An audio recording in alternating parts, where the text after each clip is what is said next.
Good morning. Today we are going to learn how to play my arrangement of Somewhere Over the Rainbow. Now there's a few moments in this song that it goes to some half steps that we don't have available to us on the dulcimer, so bear with me. I think I came up with a way to make it sound cool without really missing those parts too much. Okay, so you've got 2 pages, and then you also have the Dulcimer Two sheet that I wrote up, that sort of like a harmony counter melody part. But let's go ahead and get started right away on the first 2 sheets here. And you notice I've already got my metronome going. What we're going to do is we're going to take it through really slow with this metronome. And this metronome is giving us 8th note counts. So that first measure that you see is going to be like this. 1 and 2 and 3 and 4 and like that, okay? All right. I'm going to go ahead and count us off. There is nothing on this sheet that should surprise you in any way, shape, or form, okay? Let's just jump on it and see what happens. 1 and 2 and 3 and 4 and 1.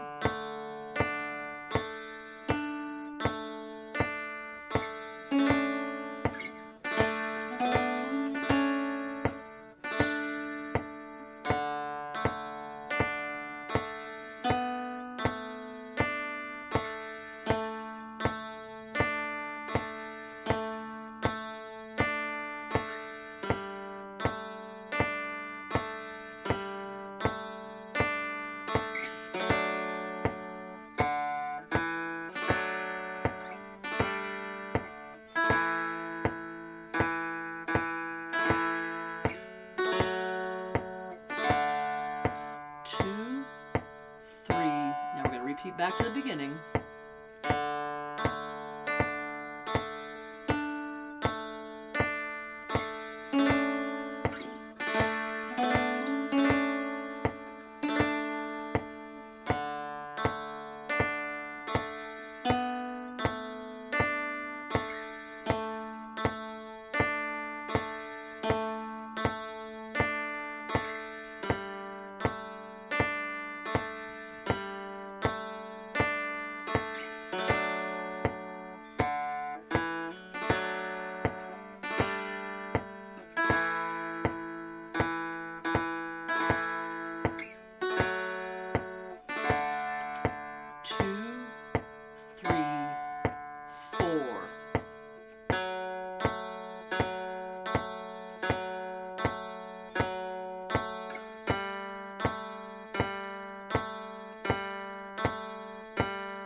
Page 2.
Okay, so 3 lines from the bottom of page 2, I hit a 5 instead of a 4, the nerve of me. Let's start on page 2. At the top of page 2, and I'm going to do that all again so you can practice along with it the right way. 3 and 4 and...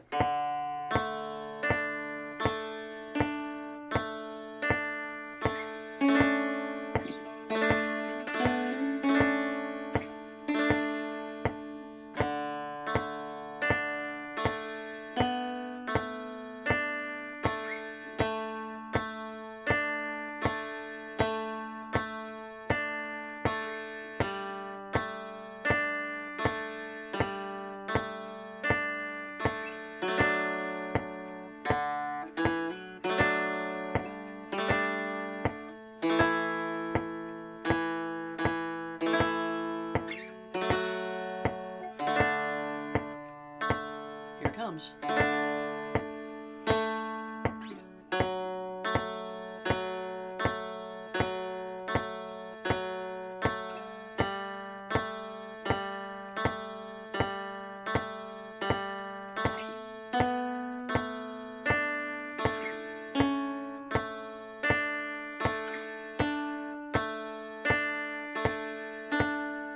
Okay.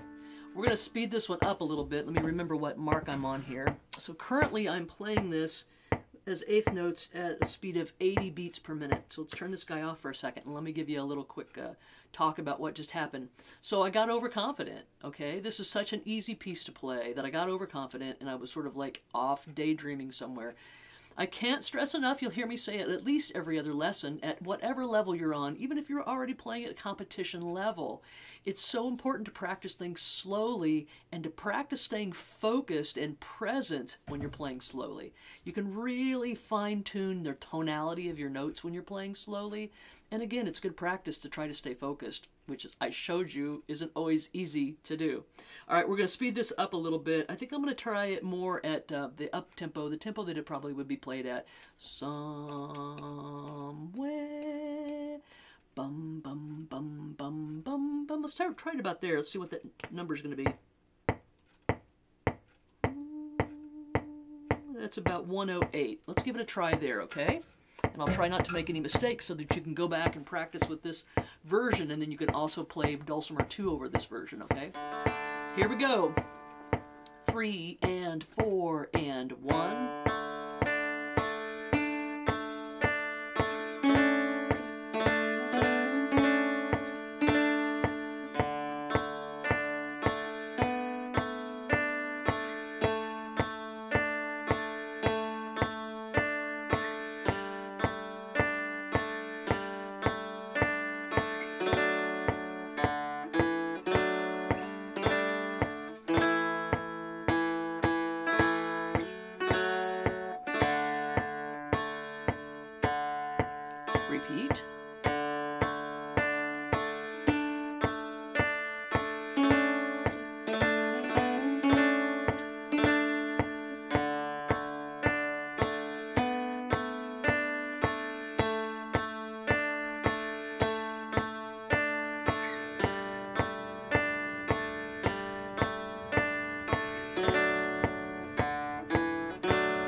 There we go.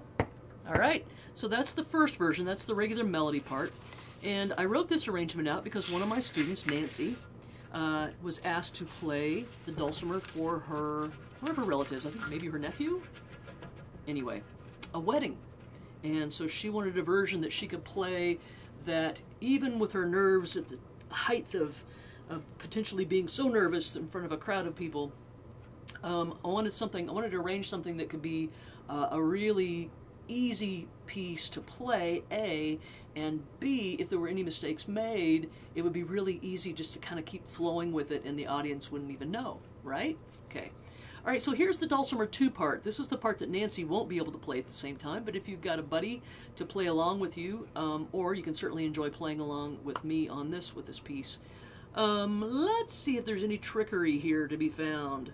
We do have a few harmonic moments. We've got a 7 there on our melody.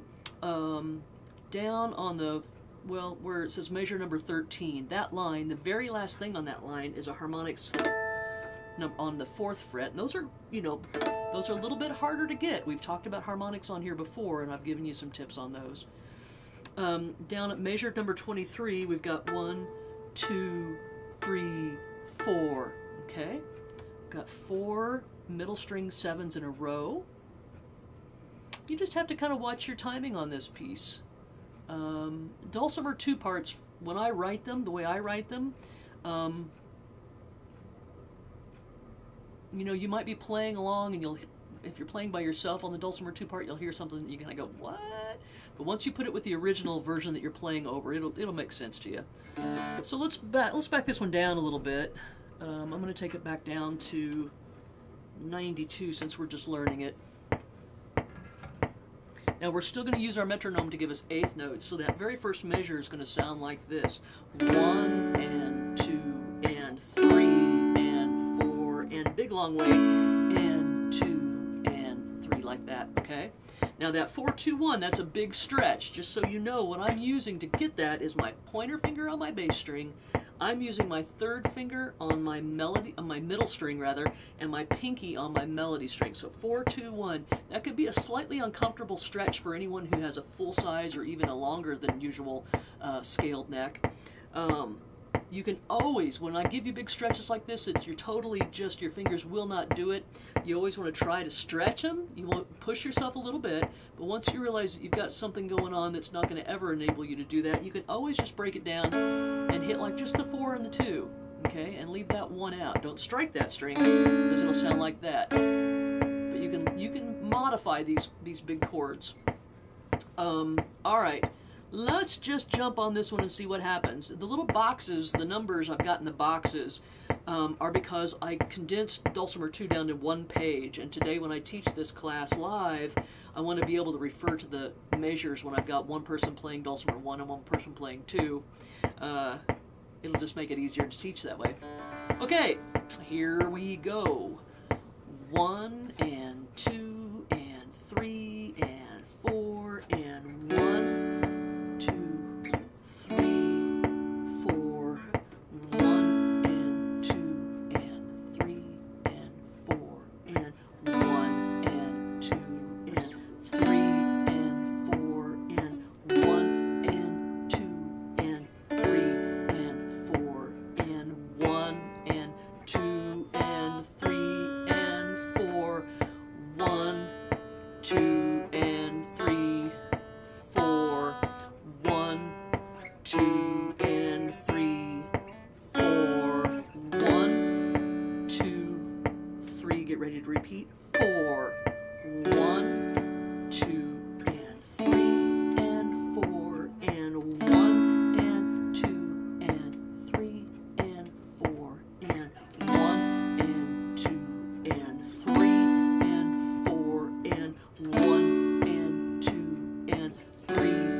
4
So you can practice that along with the first version that I've already played for you. You can rewind this and go over and over again.